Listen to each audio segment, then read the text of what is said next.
Leçon 7. Ce que signifie croire avec le cœur. Deuxième partie. Écriture 2 Corinthiens 5, versets 1, 6 à 8. Proverbes chapitre 3, versets 5 à 7. Vérité fondamentale. Croire de tout cœur signifie croire avec l'esprit, indépendamment de l'intelligence ou du corps. Les choses spirituelles sont tout aussi réelles que les choses matérielles. Dieu est tout aussi réel que s'il avait un corps physique, bien qu'il n'en ait pas. Il est un être spirituel. Jésus a un corps physique à l'heure actuelle, un corps de chair et d'os, non pas de chair et de sang. Après sa résurrection, il est apparu à ses disciples qui ont pensé qu'il s'agissait d'un esprit ou d'un fantôme. Jésus a dit « Touchez-moi ». Un esprit n'a ni chair ni os. Luc 24, 39. Un autre jour, tandis que Pierre et certains autres disciples étaient en train de pêcher, ils aperçurent Jésus sur le rivage. Jésus appela les disciples, qui se dirigèrent vers lui et mangèrent le poisson qu'il avait fait cuire sur des charbons. Jésus a donc un corps physique maintenant, un corps ressuscité de chair et d'os. Cependant, le Saint-Esprit et Dieu le Père ont la même réalité à nos yeux que Jésus qui se trouve actuellement au ciel dans son corps physique. Remarquons que nous ne disons point que Dieu est esprit, mais qu'il est un être spirituel. Certains pensent que Dieu est une sorte d'influence impersonnelle, bien qu'il soit esprit. Cela ne veut pas dire qu'il n'ait pas de forme dans le domaine spirituel, car il en a une. Les anges sont des esprits, pourtant ils ont une forme, c'est-à-dire un corps spirituel. Le jour où les Israélites étaient encerclés par l'armée syrienne, le serviteur du prophète Élisée fut rempli de crainte en apercevant l'armée ennemie, avec tous ses chevaux et ses chars entourant la ville. Élisée lui répondit simplement « Ne crains point, car ceux qui sont avec nous sont en plus grand nombre que ceux qui sont avec eux. » Élisée pria et dit « Éternel, ouvre ses yeux pour qu'il voie. » Et l'Éternel ouvrit les yeux du serviteur, qui vit la montagne pleine de chevaux et de chars de feu autour d'Élisée. 2 Rois chapitre 6, versets 16-17. Parfois, quand Dieu le veut, les anges revêtent une forme qui les rend visibles dans le monde naturel. En Exode 33, nous lisons que Dieu a parlé à Moïse face à face. Verset 11. Bien que Moïse n'ait pu voir la face de Dieu cachée par une nuée, « Tu ne pourras pas voir ma face, car l'homme ne peut me voir et vivre. » Verset 20. Ensuite, Dieu dit à Moïse, « Quand ma gloire passera, je te mettrai dans un creux du rocher, et je te couvrirai de ma main jusqu'à ce que j'aie passé. Et lorsque je retournerai ma main, tu me verras par derrière, mais ma face ne pourra pas être vue. » Versets 22-23.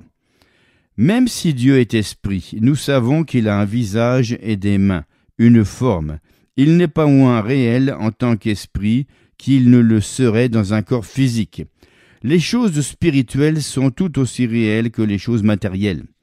2 Corinthiens 5, versets 1, 6 à 8. Nous savons en effet que si cette tente où nous habitons sur la terre est détruite, nous avons dans le ciel un édifice qui est l'ouvrage de Dieu, une demeure éternelle qui n'a pas été faite de main d'homme.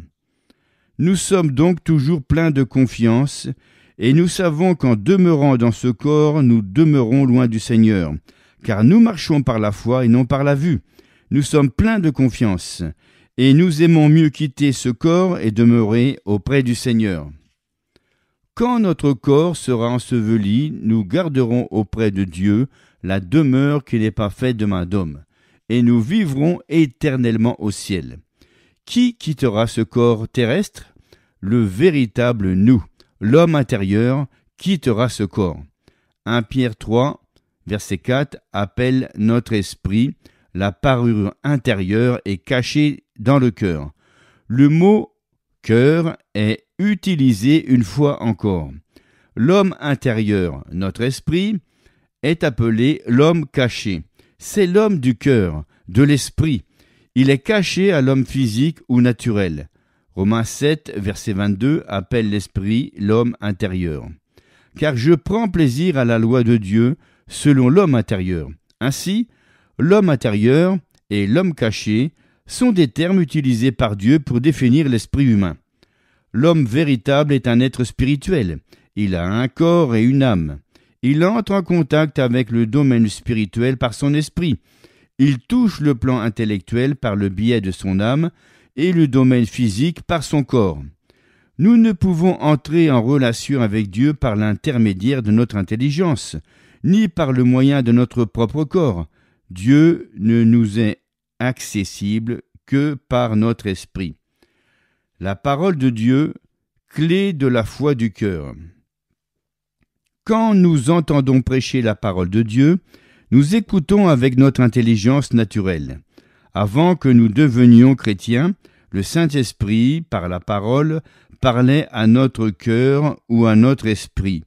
1 Corinthiens 2, 14 dit « Mais l'homme naturel ne reçoit pas les choses de l'Esprit de Dieu. » Une autre traduction affirme « L'homme naturel ou l'intelligence humaine ne comprend pas les choses de l'Esprit de Dieu, car elles sont une folie pour lui. Il ne peut pas non plus les connaître, car elles sont discernées spirituellement. » Nous ne comprenons pas la Bible avec notre intelligence. Elle ne peut être comprise que spirituellement. Nous en saisissons le sens par notre esprit ou par notre cœur. C'est pour cette raison que nous relisons certains passages des dizaines de fois sans jamais saisir leur véritable signification. Puis, un jour, nous voyons subitement ce que Dieu nous montre dans sa parole. C'est à ce moment-là que nous en saisissons le sens dans notre cœur.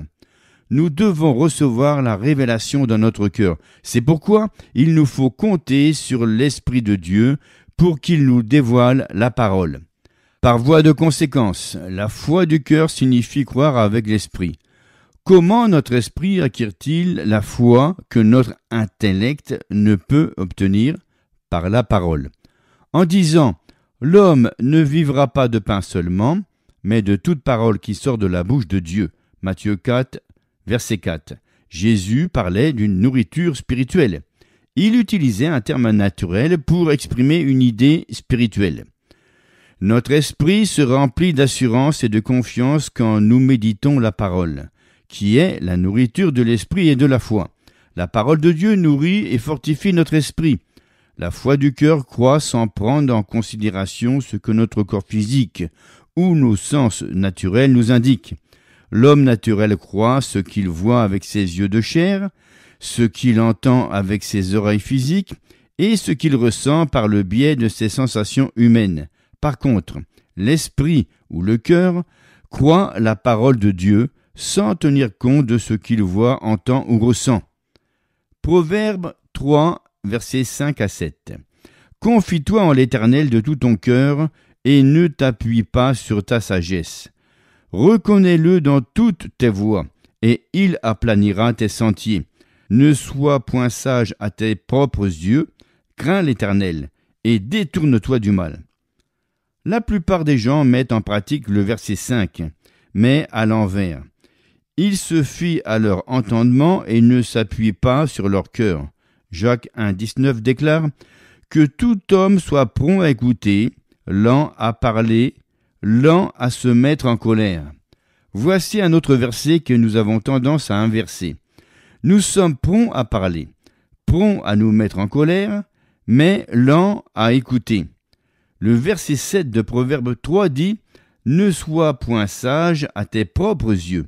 En d'autres termes, ne sois pas sage grâce à une connaissance humaine qui t'entraînerait à agir indépendamment de la parole de Dieu. Nous trouvons l'équivalent de cette écriture dans le Nouveau Testament. Car les armes de notre combat ne sont pas charnelles, mais elles sont puissantes, par la vertu de Dieu, pour renverser des forteresses. Nous renversons les raisonnements et toute hauteur qui s'élèvent contre la connaissance de Dieu, et nous amenons toute pensée captive à l'obéissance de Christ. 2 Corinthiens 10, versets 4, 5. La paix, une conséquence de la foi du cœur. Si nous voulons marcher par la foi, la parole de Dieu doit primer dans notre vie. À mesure que nous nous fions à Dieu de tout notre cœur, le calme et la paix s'installent dans notre esprit. Pour nous qui avons cru, nous entrons dans le repos. Hébreux 4, verset 3. Et la paix de Dieu qui surpasse toute intelligence gardera vos cœurs et vos pensées en Jésus-Christ. Philippiens 4, 7. À celui qui est ferme dans ses sentiments, tu assures la paix parce qu'il se confie en toi. Ésaïe 26, verset 3. Lorsque la parole de Dieu dit « Mon Dieu pourvoira à tous vos besoins selon sa richesse, avec gloire en Jésus-Christ » Philippiens 4, 19, nous savons dans notre esprit que Dieu pourvoira à tous nos besoins. Nous ne nous inquiétons pas, nous n'avons pas d'appréhension. Si nous nous inquiétons, nous ne croyons pas. Notre cœur prend courage quand nous lisons la parole. En méditant la parole, notre assurance augmente. Cette assurance dans notre esprit ne dépend pas de notre raisonnement humain, ni de nos connaissances naturelles. Elle peut même contredire le raisonnement humain ou l'évidence physique. La foi du cœur signifie croire sans tenir compte du corps. Le docteur Lilian Yeomans a déclaré « L'Éternel se réjouit lorsque ses enfants enjambent le néant douloureux sans autre appui sous leurs pieds que la parole de Dieu. » La raison pour laquelle tant de gens sont vaincus, c'est parce qu'ils acceptent la défaite. Toutefois, la parole de Dieu affirme « Vous, petits enfants, vous êtes de Dieu, et vous les avez vaincus. » Parce que celui qui est en vous est plus grand que celui qui est dans le monde. 1 Jean 4, verset 4. Le Saint-Esprit se lève en nous et nous savons que nous ne pouvons pas être vaincus. Nous le savons parce que nous croyons. Texte à apprendre par cœur. Confie-toi en l'Éternel de tout ton cœur et ne t'appuie pas sur ta sagesse. Proverbe 3, verset 5. Pensez à vous abonner et à partager avec votre entourage le chapitre de ce livre sur la foi.